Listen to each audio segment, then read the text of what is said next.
कपोत और बहेलिये की कथा कहानी। महाशिवरात्रि की कहानी।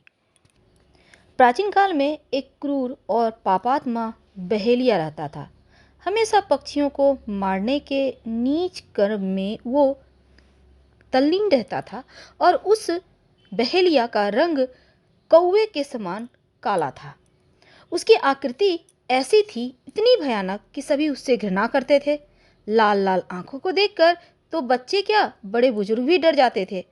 तो वह दुष्ट नित्य प्रातः ही उठकर वन में जीव हत्या के लिए निकल पड़ता और पेड़ की डाल में बैठे हुए पक्षियों को और छोटे मोटे पशुओं को अपने पैने बाणों से मार देता था।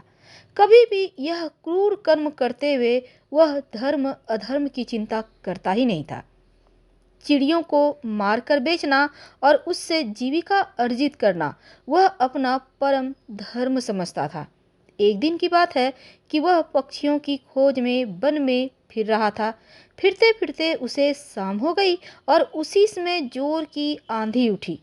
आंधी का वेग इतना तेज था कि वृक्ष लड़खड़ा कर गिरने लगे और ऊपर बैठे पक्षी भी त्रस्त होकर नीचे गिरने लगे। तो आंधी के साथ ही आकाश में मेघों का भयानक गर्जन होने लगा। थोड़ी ही देर में चारों तरफ से बिजली चमकने लगी और मूसलाधार बारिश होने लगी। तो थोड़ी ही देर में चारों ओर पानी भर गया और तेज हवा के कारण कड़ाके की सर्दी हो गई। अब उससे बहेलिया का सारा शरीर कांपने लगा। घबराकर इधर उधर कोई आश्रय ढूंढने लगा, लेकिन उसे कहीं भी कोई सहारा दिखाई नहीं दिया। चारों ओर पानी ही पानी भरा था और उसके ऊपर तीव्र वायु सन्न सन्न करके बह रहा था। तो उस क्रूर बहेलिये को भी उस निर्जन वन में डर लगने लगा। कहीं छिपने का विचार करके आगे भागा वो। थोड़ी दूर जाने पर एक कबूतरी पेड़ की जड़ पर बैठी दिखाई दी। वह शीत के कारण कांप रही थी। तो बहेलिये ने तुरंत ही उस कबूतरी को पकड़ लिया और पिंजरे में बंद कर दिया। अपनी उस निस्सहाय अवस्था में भी उस कबूतरी को कष्ट देने में उसे तनिक भी संकोच नहीं हुआ और कबूतरी अपने पति और बच्चों को छोड़कर कहीं भोजन की तलाश में बाहर निकली थी। लेकिन क्रूर बहेलिये के चंगुल में फंसने के कारण वह दुखी होने लगी। पति और बच्चों को याद करके विलाप करती हुई बोली, हे क्रूर बहेलिये, मुझे छोड़ दो। देख, मेरी याद में मेरे पति और बच्चे दुखी होकर रोएंगे। मुझ निस्सहाय पर दया कर। बहेलिया ने कबूतरी की करुण पुकार पर तनिक भी ध्यान नहीं दिया और वह सीधा बढ़ता गया। कुछ दूर पर ही मेघ के समान नीला एक उसे वृक्ष दिखाई दिया। वह उस वृक्ष के नीचे रुक गया और वहीं पिंजड़ा रखकर आराम करने लगा। थोड़ी ही देर में आकाश से बादल हट गए, तारे दिखाई देने लगे। रात हो चुका था, हवा का वेग भी कम हो गया, लेकिन सर्दी फिर भी बहुत थी। तो बहेलिया उस डरावनी रात को अपने घर लौटने का साहस कर ही नहीं सका और वहीं वृक्ष के नीचे बैठ गया। सोते समय कहने लगा, हे वृक्षराज, तुम पर जो देवता रहते हैं, मैं उन्हीं की शरण में हूँ, वे मेरी रक्षा करें। यह कहकर बहेलिया पत्तों का बिछावन बिछाया और एक पत्थर पर सिर रखकर लेट गया। उसी वृक्ष पर पिंजड़े में बंद कबूतरी का पति कबूतर रहता था। जब काफी रात बीत जाने पर भी कबूतरी नहीं आई, बच्चे भूख के कारण बिलखने लगे, तो कबूतर ने दुखी होकर कहा, हाय, कैसी भयानक रात है, अभी तक मेरी प्रिया घर नहीं आई। न जाने वह इस समय कहाँ भटक रही होगी। हाय विधाता, कहीं उसके ऊपर कोई विपत्ति तो नहीं आ गई, क्योंकि प्रिया के बिना आज मेरा घर सुना दिख रहा है। अब गृहस्थ का घर पुत्र पौत्र पुत्र वधू और सेवकों के होने पर भी अपनी भार्या से हीन ही लगता है, खाली लगता है। तभी तो श्रेष्ठ व्यक्ति पत्नी से हीन घर को घर नहीं कहते। भार्या से हीन घर तो निर्जन वन की तरह लगता है और वह सदा चित्त यानी हृदय को पीड़ा ही पहुंचाता है। हाँ, यदि मेरी प्रिया लौटकर आज नहीं आएगी तो मैं भोर तक जीवित नहीं रह सकूंगा। हाय, वह कितनी अच्छी थी, मेरी भक्ति भाव से सेवा करती थी, मेरे दुख में दुखी होती थी और सुख में सुखी होती थी। वह व्यक्ति धन्य है जिसको ऐसी पतिव्रता भार्या यानी पत्नी प्राप्त होती है। हाय विधाता, अब क्या करूं?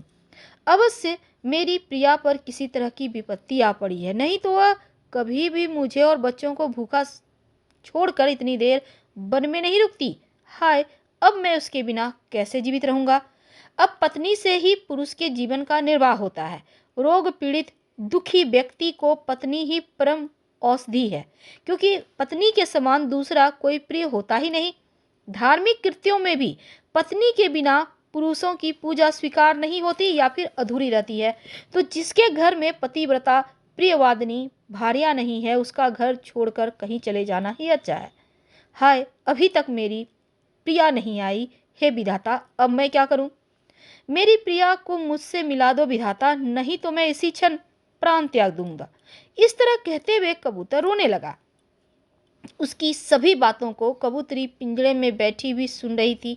वह भी अपने पति को इस तरह अपने वियोग में दुखी देखकर रो पड़ी और कहने लगी, हे नाथ, जिस प्रिया को याद करके आप विलाप कर रहे हैं, वह मैं यहाँ इस बहेलिए के चंगुल में फंसी हुई हैं। इसने मुझे पिंजरे में बंद कर रखा है, इसी कारण मैं आपके पास नहीं आ सकती। हे प्राणनाथ, आप मेरे गुणों की प्रशंसा कर रहे हैं, यह सुनकर मेरा हृदय गदगद हो उठा है। इस संसार में स्त्री भी कितनी सौभाग्यवती होती है जिसके गुणों की प्रशंसा स्वयं उसका पति करता हो। हे नाथ, आज मैंने अपनी सेवा का फल पा लिया है। हे नाथ, आज मैंने अपनी सेवा का फल पा लिया है, इसलिए अब मुझे मृत्यु का तनिक भी भय नहीं है। लेकिन मैं आपके हित के लिए एक बात कहती हूँ, उसको ध्यानपूर्वक सुनिए। अपनी प्रिया की मधुर वाणी सुनकर तो कबूतर के रोम रोम में नव स्फूर्ति जाग उठी और उसने आतुर होकर कहा, हाय प्रिया, क्रूर बहेलिये ने तुम्हें बंदी बना लिया है, लेकिन कहो मेरे हित के लिए वह क्या बात है। तब कबूतरी कहती है, हे नाथ, इस समय यह बहेलिया भूख से व्याकुल और जाड़े से दुखी होकर तुम्हारी शरण में आया है।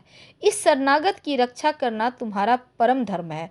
हे नाथ, मैं जानती हूँ इस क्रूर कर्म करने वाले दुराचारी बहेलिया के प्रति आपके हृदय में रोष उठ रहा है, लेकिन शरणागत का अनिष्ट करना किसी प्रकार उचित नहीं है। तो जो व्यक्ति शरणागत का वध करता है, उसे गो हत्या और ब्रह्म हत्या का पाप लगता है। इसलिए हे नाथ, हम इतने साधन संपन्न नहीं हैं जो इस बहेलिये की अधिक सहायता कर सके, लेकिन फिर भी अपनी सामर्थ्य के अनुसार हमें इसकी सहायता करनी चाहिए। पंडितों ने कहा है कि गृहस्थ यथाशक्ति कर्म धर्म नहीं करता तो उसको घोर नरक की यातना सहनी पड़ती है, और जो धर्म के पथ से अपने चित्त को स्वार्थवश होकर नहीं हटाता, उसको अंत में अक्षय लोक की प्राप्ति होती है।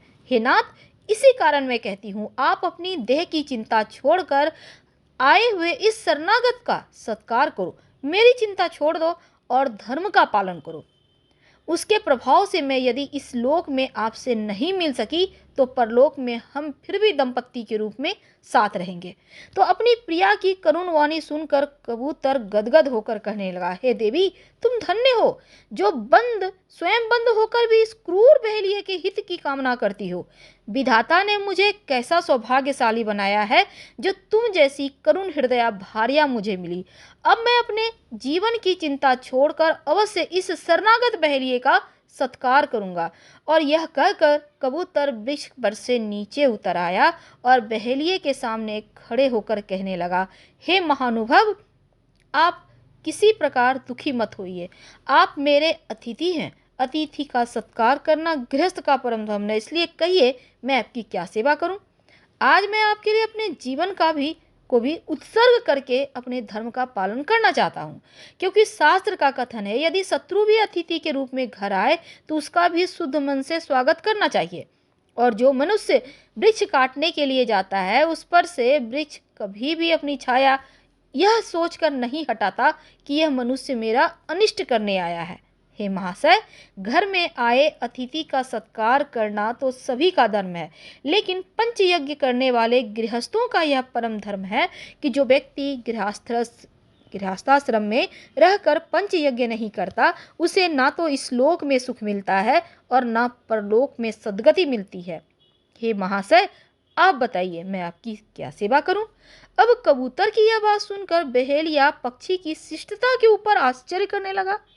वह इस समय जाड़े के कारण कांप रहा था और उसने कांपती आवाज में कहा, हे दयालु कबूतर, मैं इस समय जाड़े के मारे ठिठुर रहा हूँ। तुम कोई ऐसा उपाय करो जिससे मैं इस ठंड से बच सकूं। बहेलिए की बात सुनकर कबूतर तुरंत इधर उधर सूखी पत्तियां बीन लाया, उन्हें एक स्थान पर इकट्ठा किया और उन्हें जलाने के लिए आग मांगने के लिए वह लुहार के पास गया और वहां से आग लाकर उसने पत्तों के ढेर को सुलगा दिया। इस आग से बहेलिया ने अपना जाड़ा मिटाया और उसका कांपना बंद हो गया। अब वह स्थिर होकर बैठ गया। इसके बाद फिर कबूतर ने पूछा, हे अतिथि, बोलिए, अब मैं आपकी क्या सेवा करूं? तो बहेलिये ने स्वस्थ होकर कहा, हे पक्षी, मैं इस समय बहुत भूखा हूँ, यदि कर सको तो मेरे लिए कुछ खाने का प्रबंध करो। यह सुनकर कबूतर ने दुखी होकर कहा, हे अतिथि देवता, मेरे पास इस समय कोई वस्तु नहीं है जिसे आपको देकर मैं अपनी भूख मिटाऊं। मैं वन में रहकर प्रतिदिन भोजन की सामग्री लाता हूं और निर्वाह करता हूं। मेरे पास संचित पदार्थ इस समय कोई नहीं है, इसलिए मैं क्या करूं? यह कहकर कबूतर चिंता में पड़ गया और अपने को असहाय समझकर अपने आप को धिक्कारने लगा। तो बार बार उसके हृदय में यही स्वर गूंजता, हाय, मैं अतिथि की इच्छा कैसे पूर्ण करूं जिससे पूरी तरह गृहस्थ धर्म का पालन कर सकूं। वह कितना भी सोचता, लेकिन उसे कोई ऐसी वस्तु नहीं दिखाई देती जिसे देखकर वह बहेलिये का भूख मिटा सके। अंत में उसने अपने ही मान से अतिथि की भूख मिटाने का निश्चय किया और नवीन स्फूर्ति के साथ बहेलिये से कहा, हे अतिथि, आप तो देवता हैं, आप तनिक ठहरिए, मैं अभी आपके भोजन की व्यवस्था करता हूँ। फिर कबूतर ने सूखे पत्ते इकट्ठे किए, बुझती हुई आग को और सुलगार दिया। जब अग्नि पूरी तरह से जलने लगी तब बहेलिये से कहने लगा, हे अतिथि देवता, ऋषियों और पांडवों ने अतिथि की सेवा को ही अपना धर्म बताया है, इसलिए मैं अपने शरीर को बलिदान करके भी आपकी इच्छा पूर्ण करूंगा। आप मेरे मांस को खाकर अपना भूख मिटाइए। इस तरह कहकर 3 बार अग्नि की प्रतीक्षा की और फिर अग्नि में कूद पड़ा। उस दिन महाशिवरात्रि का दिन था, तो अनायास ही जो कपोतक पिंजड़े में बंद था, भूखे प्यासे रहकर उसका व्रत पूर्ण हो गया। जो कपोतक पेड़ पे बैठा था, जो अपनी पत्नी का इंतजार कर रहा था, उसका भी व्रत पूर्ण हो गया। और जो बहेलिया था भूखा प्यासा रहकर, उसका भी व्रत पूर्ण हो गया। तो बहेलिये के देखते देखते वह जल गया। उस पक्षी को अपने धर्म की पीछे मरते देखकर उस बहेलिये का कठोर हृदय हिल गया और वह अपने आप को धिक्कारने लगा। आज पहली बार उसको ज्ञात हुआ कि पक्षियों को मार मार कर महापाप करता है और अवश्य ही उसके फलस्वरूप परलोक में उसकी दुर्गति होगी। तो अपने पापों का प्रायश्चित करता हुआ वह कबूतर की मृत्यु पर रोने लगा और कहने लगा, हाय, मैं मनुष्य होकर कैसा पापी हूँ, कैसा अधर्मी हूँ। मुझे अवश्य ही कभी इस जीवन में सुख शांति प्राप्त नहीं होगी और मृत्यु के पश्चात यम के दूत भयानक क्रूरता के साथ मेरे शरीर को जलती अग्नि में तपाएंगे। हाय विधाता, अब मैं क्या करूं? जब कबूतर ने मेरे लिए अपने प्राण त्याग कर दिए, तब मैं भी अपने इस पापी जीवन को नहीं रखना चाहता। मैं भी इसी अग्नि में जलकर अपने प्राण त्याग कर दूंगा। यह निश्चय करके वह बहेलिये ने कबूतरी को अपने पिंजड़े से निकाल दिया और उसी क्षण लग्गी, सलाका, पिंजड़ा आदि सभी सामानों को फेंक दिया। कबूतरी निकल कर अपने पति के लिए शोक करने लगी और रोते हुए कहने लगी, हे नाथ, आप चले गए, मुझे अनाथ विधवा बनाकर यहाँ छोड़ गए। अब इस संसार में मेरा क्या आधार है? विधवा स्त्री अनेक पुत्रों के होने पर भी दुखी रहती है। हे प्राणनाथ, आपके बिना मैं एक पल भी जीवित रहने की कामना नहीं करती। पिता, पुत्र, बंधु बांधव परिमित सुख देते हैं, स्त्री को अपरिमित सुख देने वाला पति के सिवा और कोई नहीं है। पति ही स्त्री का एकमात्र आधार है। इस तरह विलाप करती हुई कबूतरी भी बहेलिये के सामने ही जलती आग में कूद पड़ी और अपने पति के साथ जल गई। दूसरे ही क्षण बहेलिये ने आश्चर्यचकित होकर देखा कि कबूतर और कबूतरी दिव्य पुरुष और स्त्री के रूप में इंद्र के विमान में बैठकर स्वर्गलोक की ओर चले गए हैं। अब तो अपने पापी जीवन को और अधिक धिक्कारते हुए वह बहेलिया वहां से चल दिया और उसने सदगति प्राप्त करने के लिए तप करने का निश्चय किया। ईर्ष्या मोह को छोड़कर केवल वायु सेवन करते हुए वह पूर्ण संकल्प करके आगे बढ़ा और कुछ ही दूरी पर उसको एक सरोवर दिखाई दिया। वह सरोवर कमल फूलों से, अनेक प्रकार के पक्षियों से सुशोभित था और उपवास करते हुए बहेलिये ने लालच के बस में होकर उस सरोवर की ओर देखा तक नहीं और सीधा चलता ही चला गया। झाड़ियों से उसका शरीर पूरी तरह छिद गया था, लेकिन फिर भी उस बहेलिये ने उसकी तनिक भी परवाह नहीं की और रक्त उसके शरीर से बहने लगा, लेकिन वह अपने घावों को सहलाने के लिए भी किसी स्थान पर नहीं रुका। अपने पापों का प्रायश्चित करता हुआ वह आत्मग्लानि से भरे हुए हृदय को लेकर आगे बढ़ता ही जा रहा था। कुछ ही दूर उसे पशुओं की भयानक आवाज़ सुनाई देने लगी। ज्यों ही वह कुछ और आगे बढ़ा, उसने देखा कि दावाग्नि से वन के वृक्ष जल रहे हैं। तीव्र वायु चलने लगी, जिससे आग अपना प्रलय काल का रूप लेकर सारे वन को जलाकर छार कर देने के निश्चय से आगे बढ़ी जाड़ी आ रही थी। और बहेलिये की आत्मग्लानि इतनी बढ़ चुकी थी कि उसने अग्नि में जलकर अपने पापों का प्रायश्चित करना ही ठीक समझा और यह सोचकर वह सीधा उस अग्नि के भीतर चला गया। क्षण भर में ही अग्नि की लाल लाल लपटें बहेलिये को निगल गई और उसका शरीर जलकर खत्म हो गया, भस्म हो गया, छार हो गया।